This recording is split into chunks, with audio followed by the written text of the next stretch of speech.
Hello, everyone. Ryan the Wine Guy here, bringing you all another wine, of course. What else would I be doing? Today I will be reviewing a Bogle wine. I've reviewed one for you already a while ago, a Pinot Noir. So this time I will be reviewing the Bogle Merlot 2014 vintage out of California. This is the bottle. Maybe. There we go. And we can focus. Good, we focused in today. Alright. It's coming in at 13.5 alcohol by volume. So pretty tame Merlot from California. Kind of your typical, 13 to 13.5 range. You're looking at around $10.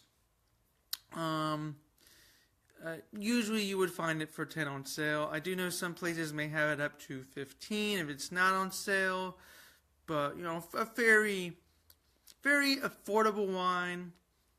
Very reasonable wines, and usually very, very good. Taking this off of their website because they don't say anything on the back. Dark rubies sparkle in the glass, enticing with first impressions of sweet summer herbs and hints of anise. Quickly followed by a burst of Bing cherry, the entry is full of rich, dense red fruits. Smooth and silky in texture, yet with a full mouthfeel.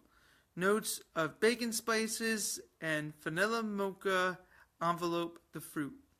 1 year of aging in American oak barrels leaves behind polished tannins and a lingering finish. So, the wine is relatively...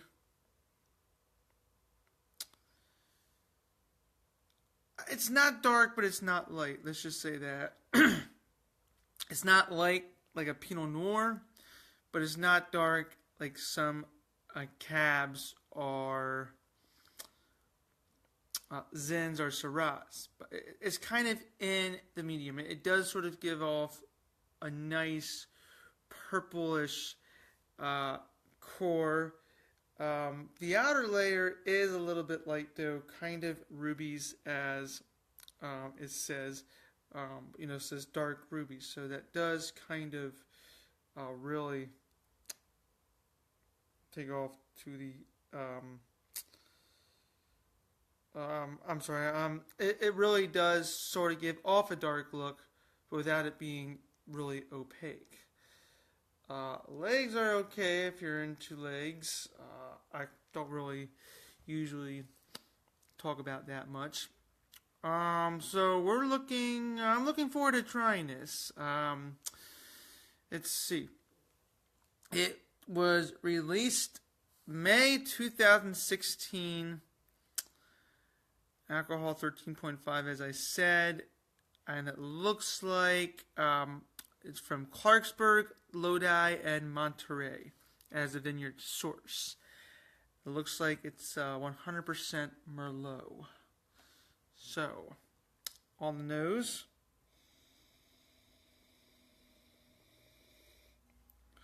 Wow.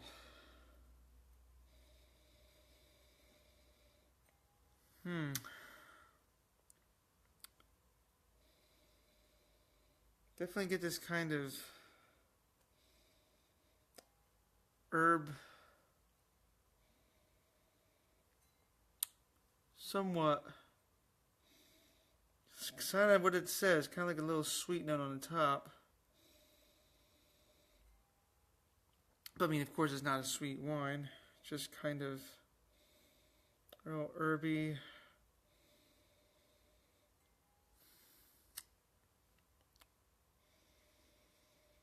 Definitely cherry. A little bit of plum. maybe some light blackberry notes, but nothing too strong. Maybe even blueberry kind of.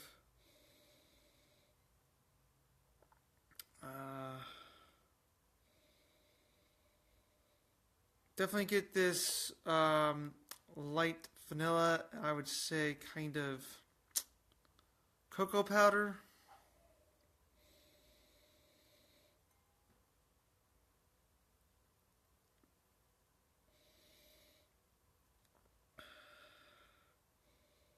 And light spices.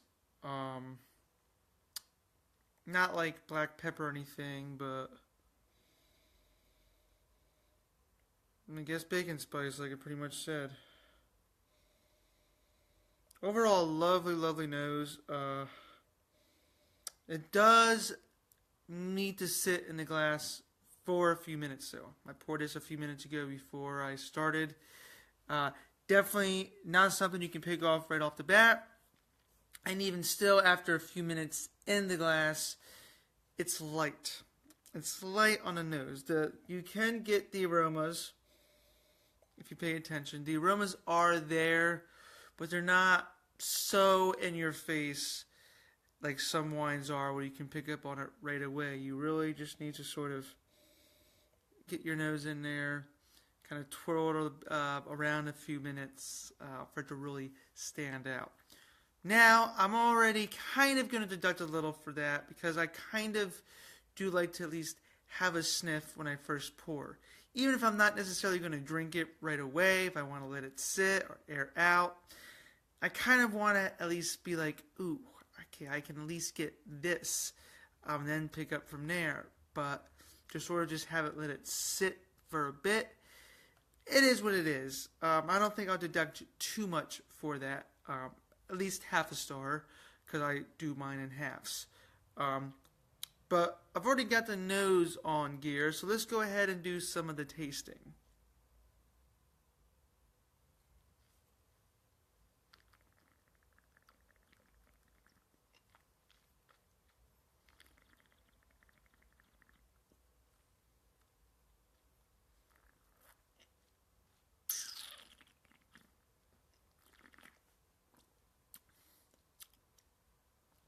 Oh, wow. Wow. Wow. Wow. Okay. So, initially, in the mouth, you can just easily pick up on that slight bit of cherry. I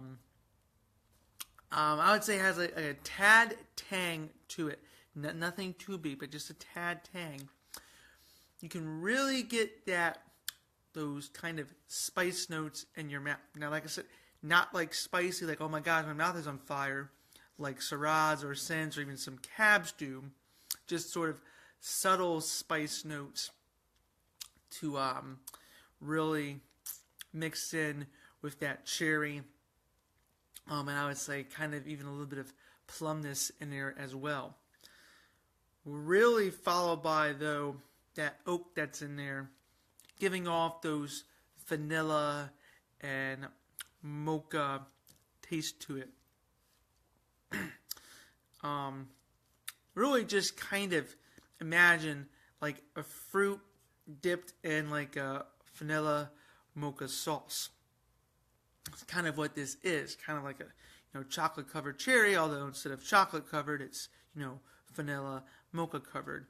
Sort of eases its way into this kind of light coffee sort of taste. This is not like straight up coffee, but like a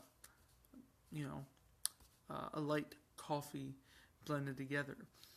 And it lingers. I've said all that in like the past minute or whatever, and I'm still tasting it. It definitely has a long, lingering finish. Very long. The tannins are perfect. It is a dry wine, so it does get dry, but it doesn't get to the point where it's so rough tasting. The tannins are not at all horrific or anything. It definitely is smooth before it turns dry, and now it sort of leaves you with this kind of cocoa powder, like I said on the nose. I kind of got this like little cocoa powderness. It kind of leaves you with this sort of light, chalky, maybe cocoa powder taste. Excuse me. The fruit's all gone, but definitely that vanilla mocha chocolate ending is still there at the very end. Wow. I like this wine, and 2014 vintage. Okay, it definitely can go another few years. I would say easily to 2020, maybe even past. I'm not sure. They didn't. Sometimes they say. I think I read somewhere about this wine. It could probably go into like 2022. Bogles usually can be age worthy for reasonable prices. So it's good now, but it could definitely. I would definitely like to see what it could do. Not that I would, but I always like to tell you all. See if you can find a few 14s and lay one around till 2020. See how it is then. It's 2017 now, so not bad at all. As I said, I'm going to deduct half a star from the original nose. How you have to let it sort of air out a little bit. Maybe in a few years' time that can change. So I'm going to stick with the 4.5 because it's really good now, and other than the nose being my only flaw, this is a great wine. Affordable and everyday wine, food-friendly wine, and even by itself. 4.5 stars out of 5. And I am Rhino Wine Guy. Show you all the bottle one more time. They're pretty... but make sure it says Merlot, because a lot of their bottles look alike. So make sure it says Merlot. Other than that, I will probably most likely do another Bogle here next month or in May. So either in April or May, I will do another Bogle that I have not done. Maybe a cab or one of the red blends. But until next time, everyone, I am Rhino Wine Guy. Cheers.